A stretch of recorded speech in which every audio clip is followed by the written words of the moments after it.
What's up, 10 Scale Squad? And if you are no stranger to this channel, let me just go ahead and address the elephant in the room. Yes, I cut my finger, but I got a Band-Aid on it now, so if I look a little bit different, with this Band-Aid, it's okay. I'm gonna be okay. Remember this thing? This is my Redcat Lightning. And this thing was in the video of the Nitro versus electric Redcat Lightning. And that video did amazing. I mean, we got well over 1 million views on that thing. But a lot of you were pretty disappointed that this thing was brushed for whatever reason and demanded that I do the same test again, only brushless. So rather than actually do that, I decided that it would be fun to see how far we could go with the brushed setup that's in here. And we actually got 43 mile an hour out of this thing with a brushed setup. Not too shabby. But then, of course, it burned to the ground. Oh, yeah, she's sizzling. Oh, yeah. That's hot. And there it pretty much sat. I haven't really messed around with this thing since the fire. Okay, we might as well pull the brush system out of here, put a brushless one in there. And then I got to thinking, why not just keep going with it rather than just do a brushless swap? Because that's, everybody's done that. So I went online and bought every single upgrade that you can get for this thing. I mean, we're talking chassis, suspension, diffs, electronics, all of the bells, and quite a few whistles on top of that. So that's what we're gonna do. We're gonna rip this thing apart. We're going to almost pretty much start over and build a completely...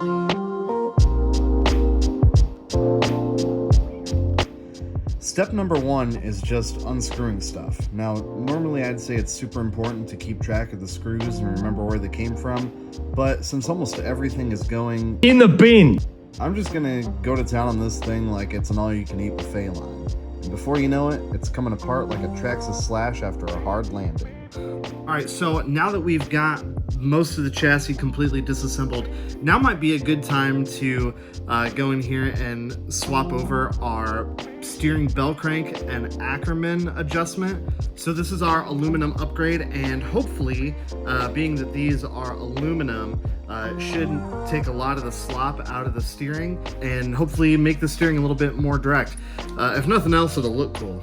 Whenever you're doing a modification like this, it's always a good idea to inventory your parts and make sure it is a direct bolt-on. There's been plenty of times where I've ordered the wrong part by mistake and realized that I needed additional parts that aren't included with the kit. And I have to go back online, order more stuff, wait more time for it to arrive, and in the meantime my car is in 1 million pieces and sadness covers me like a blanket. A lot of these aftermarket parts don't come with instructions, so take your time, make notes, or even take pictures of the OEM setup before you take it apart so you can always refer to how it's supposed to look if you get stuck. I've got some aftermarket links for the top links on the suspension.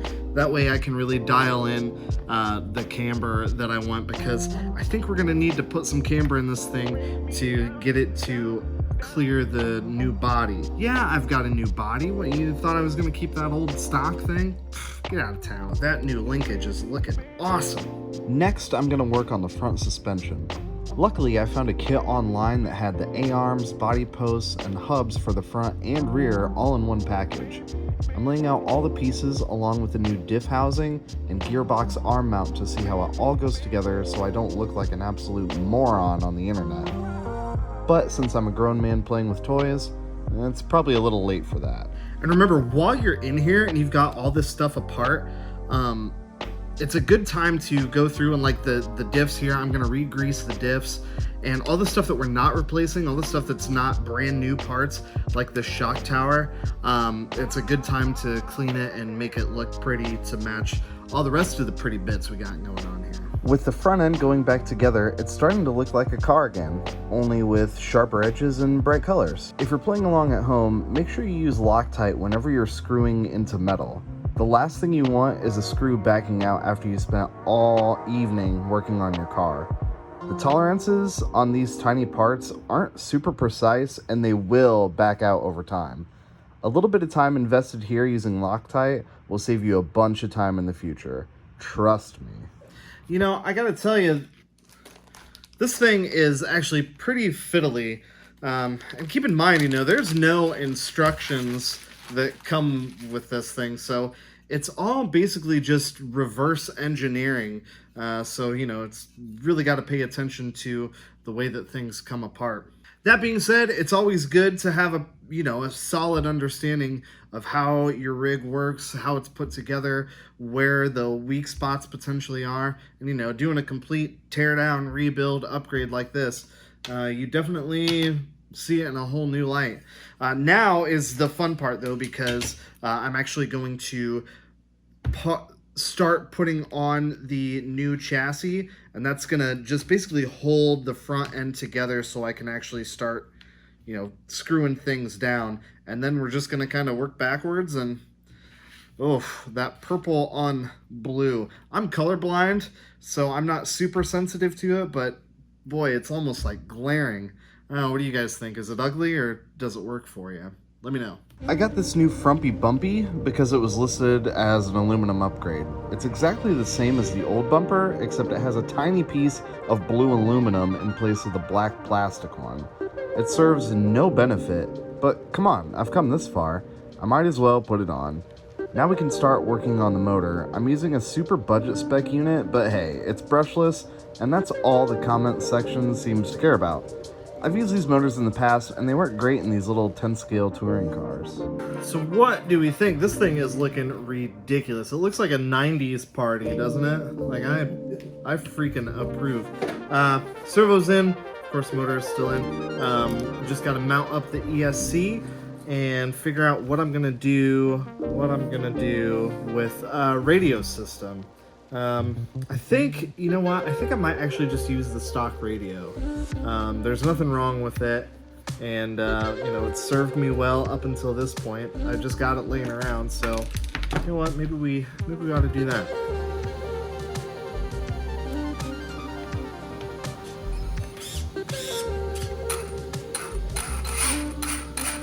Yes.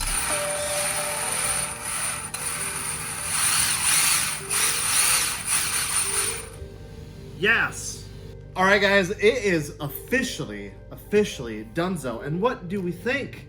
Oh, Ethan's here. He's actually been here the whole time. I was. It looks awesome. It does look awesome. It looks like a weapon, but not seeing it drive yet makes me wonder. But I scooched it around on the floor. I flipped a couple donies in it, just because the inaugural donies. But yeah, this thing looks absolutely wicked, and I am really proud of my wiring job. Like I've just made some absolute rat's nests in the past, but this one actually looks pretty good. Oh man, I hope this was worth it. Yeah, there was a lot of time put in this for sure. Yeah, it took a lot longer than I thought. Last week we live streamed a complete Tamiya TT02 build. We did the whole thing on the live stream, and that took just over 4 hours. I mean, start to finish. That includes painting the body, stickering the body, all that good stuff. And that included interacting with all of you in the little bit of in-between stuff we had to do in that as well. I would say this took way twice longer. as long. Easy. I really do kind of like the purple and blue. Like, it I don't know, it does it for me. Let me know what you think down below. It gives me peace of mind knowing that, like, I've gone through literally every single nut and bolt on this car. Everything is greased, everything is Loctited, everything should be ready to rip. And yeah, we've got a little budget spec brushless system in it, but, compared to the brush system that was literally burnt to the ground that was in it, we've definitely improved it for sure. And that's the nice part about going through it and doing this is you can't blame anybody but yourself if something goes wrong. There's no Traxxas trash. There's no Arma crap. It was you. It doesn't matter about the parts. You build it. If it doesn't perform or work, we might have done something wrong. I still had a few choice words for Redcat, though. The motor why would you do that? In an Arma, it's one screw. It is. We got spoiled with those, I must say. I went ahead and got the magnetic body posts mounted, as you can see here. Kind of a strange setup. I kind of went away from the normal, just putting it on the body mounts, and that's that. I actually mounted these body mounts in the horizontal position right off the shock tower. That worked out really well. Worked out real well. and got the body all ready to go. You ready to see it?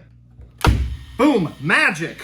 Yeah, of course, it is the R34 Nissan Skyline body. Complete, you know, with a super simple little light kit in it. Yeah, the thing looks absolutely wicked. And, of course, we can't forget the super custom Ohio 10th scale G license plate that you bought me years ago, man. It's been a little while.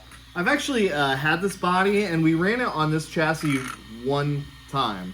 But here it is officially mounted and on its new home and up and running.